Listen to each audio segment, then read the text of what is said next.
Salutation or welcome. Not salutation, but welcome. Today, we're going to make an attempt to peel off layers of historical occurrences.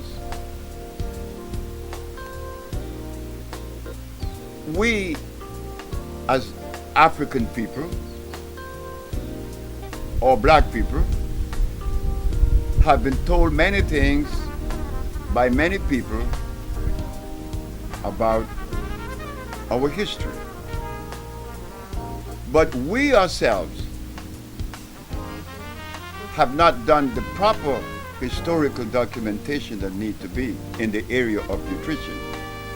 We have done history about the different empires, about the kings and the queens that we never needed, don't need now. But I have yet to hear about a work that was dedicated to healing, just nutrition. Why is it so important? Well, you know, as we go into this thing that we call healing, history again becomes the vehicle that we're going to use to travel towards that goal that we're looking for. We are looking for a goal because we're sick. Something that we didn't have in our environment. So, healing, in entertaining the subject, one has to remember that it has to be tied to the cosmic procession. Healing has to be consistent with life itself. If it isn't, then it's not healing. The components has to be from life. So as we go into this historical thing, this journey back into the past, to find what was it that was really happening in Africa, what was occurring. Well, we could begin with that black woman, Mama. You know, the black woman that many countries has like identified her as being a savage. When they first saw her without any clothes, everybody was amazed. This woman is naked. Not that she's natural, she is naked. But she didn't know that. My mama didn't know that she was naked. That is the way she was since creation, the natural way to be. But the foreigners saw her as a savage. And many of us, her children, we also collaborate. And we think that it is correct, the way that we see her. And we, her children, also say she was a savage. You know the PhD professor with his suit and his tie, when he's told that his beginning began with a black woman without no clothes, it's embarrassing. It's what, like Mr. Heyman Blewett said to us, shame takes over. I am ashamed of my history because it began with a naked woman in the forest of Africa. But that naked woman was more than just an image that you saw in your eyes that was running around crazy. She was saying that we could live without any clothes. My mama could live without any clothes in the forests of Africa, and she could walk around and nobody was jumping on her.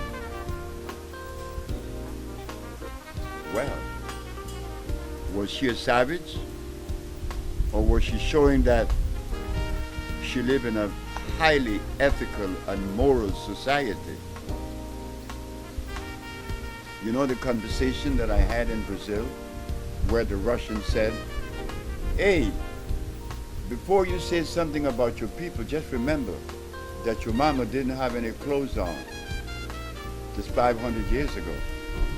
I said, but Mladenov, why did you stop without no clothes? What do you mean?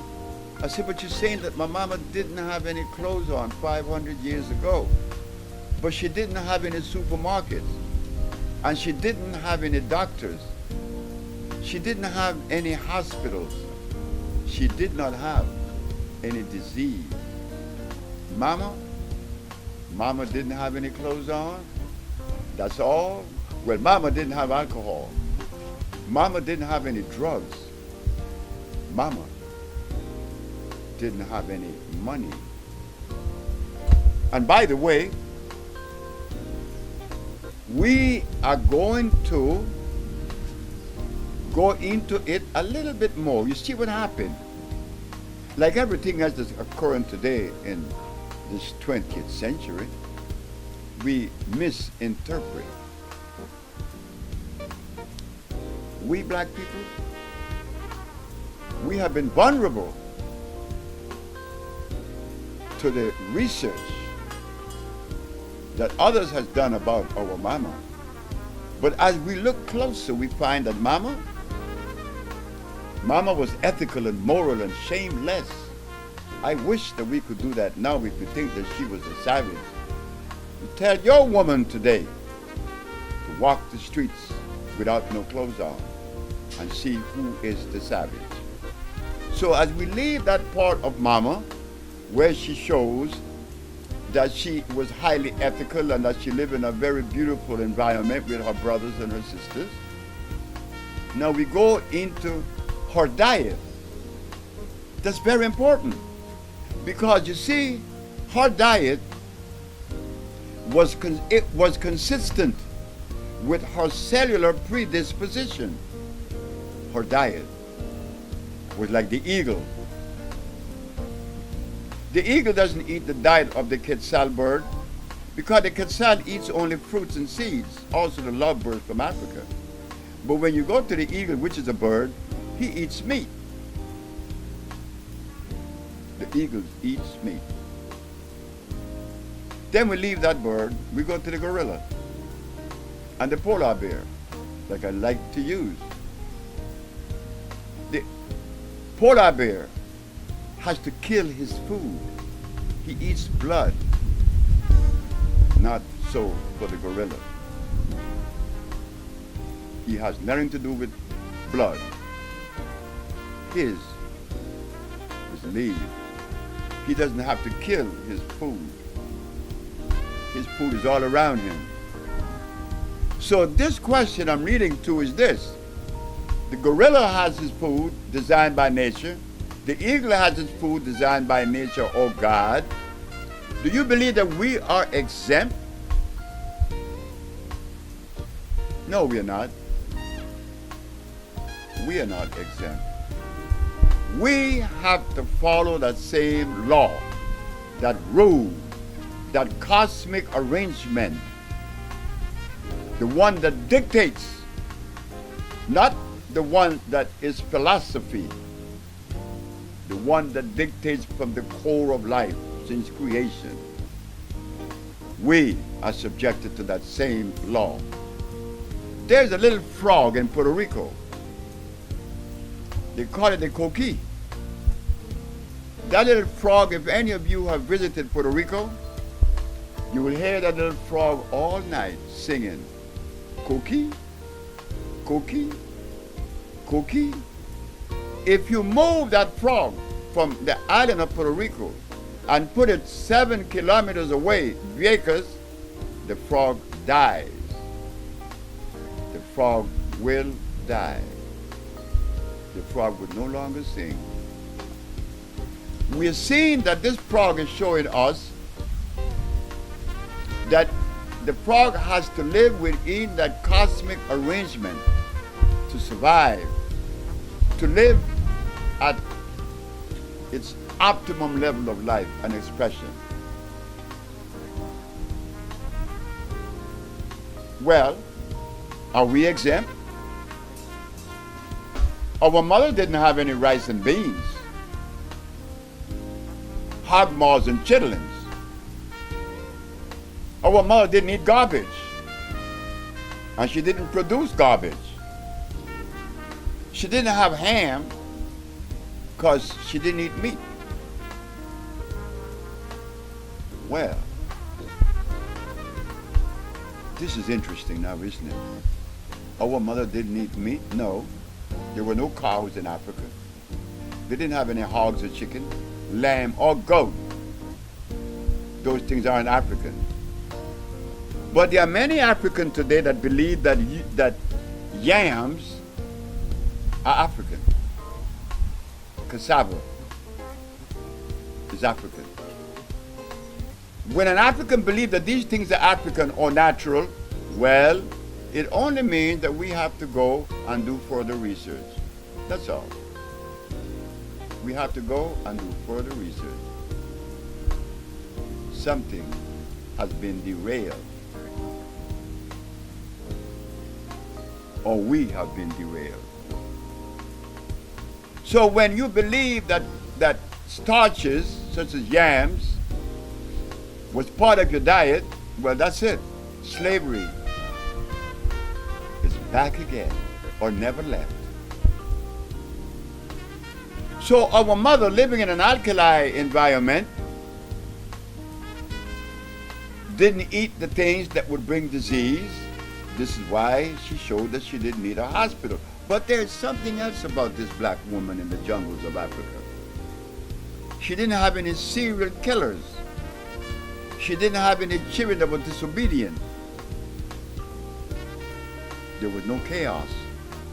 There was peace.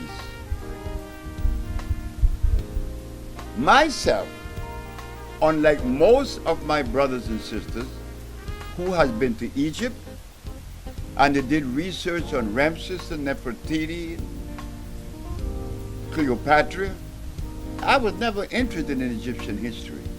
No, never. Maybe just to know that it occurred. Not that I was interested to extrapolate from Egypt any substance that would support and enhance my life. No, Egypt doesn't have any of those components. But I could travel a little bit west from Egypt, and I could go into the jungles of Africa. Yeah, the jungle where my mama lived. In that environment, I could find a plant known as kankansa, which if you are 90 or 100 years of age and you find yourself at a deficit sexually, you only have to take kankansa once and you are renewed again. That you get out the jungles. Then we stay in the jungles. There's another one called Sia. It's a plant that Michael Jackson's son had the opportunity to receive the benefit from. He had a tumor in his frontal lobe, and he sneezed that out in 20 minutes. That herb is another jungle herb. Then we go a little bit now to the south of Guinea, and we find Namibia. Namibia has another plant known as the hoodia. This is a plant that upon ingesting it, You will not eat for days because it is nourishing every cell in your body. Then we go to the Iboga, Cameroon. The great Iboga, the plant that relaxes the body and places the body in a state of bliss. There could be no emotional problem. But those of you that have traveled to Egypt came back with souvenirs. You came back with souvenirs. I didn't come with any souvenirs from the jungle. Came back with a healing.